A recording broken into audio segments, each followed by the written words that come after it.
Clients కొన్ని requirements ఇచ్చారనమాట. So వాళ్ళ రిక్వైర్మెంట్స్ ప్రకారం వాళ్ళకి కావాల్సిన ఫ్యాబ్రిక్స్ అన్నీ కూడాను సెలెక్ట్ చేసి పక్కన పెట్టాను నేను. అయితే బిల్లింగ్ అయిపోయిన తర్వాత నేను రిటర్న్ అవుతుంటే నాకు ఈ శారీ కనిపించింది. ఏంటి ఈ శారీస్ అన్ని ఇట్లా ఎక్కడ పెట్టారని అడిగితే, ఇవి 4 మీటర్స్ ఆర్ 4.5 ఉంటాయి మేడం, ఇవి శారీస్గా యూజ్ అవ్వవు, ఓన్లీ డ్రెస్సెస్ కిందకి డిజైన్ చేసుకోవడానికి మాత్రమే అని అన్నారు. బట్ నాకు మాత్రం ఈ ఫ్యాబ్రిక్ శారీలా స్టైల్ చేసిన తర్వాత డ్రెస్గా టర్న్ చేయాలనిపించింది. లక్కీగా ఇంటికి వచ్చి మెజర్ చేస్తే శారీ 5 మీటర్స్ ఉంది.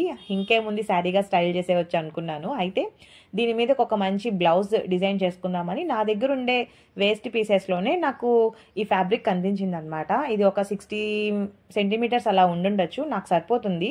పైన రిఫరెన్స్ ఇచ్చాను కదా, దాని ప్రకారం డిజైన్ చేద్దాం అనుకుంటున్నాను. అసలు ఈ బ్లౌజ్ ఫ్యాబ్రిక్కి ఈ శారీకి సెట్ అయిందా లేదా అనేది కమెంట్ చేయండి. ఒకవేళ సెట్ కాకపోతే వెల్వెట్లోనే బ్లాక్ కలర్ ఫ్యాబ్రిక్ ఉంది, దాని మీద కూడా నేను ట్రై చేస్తాను. నాకు ఇది కొంచెం డిఫరెంట్గా అనిపించిందని ఈ ఫ్యాబ్రిక్ బయటకు తీసాను. మీకు ఎలా అనిపించింది?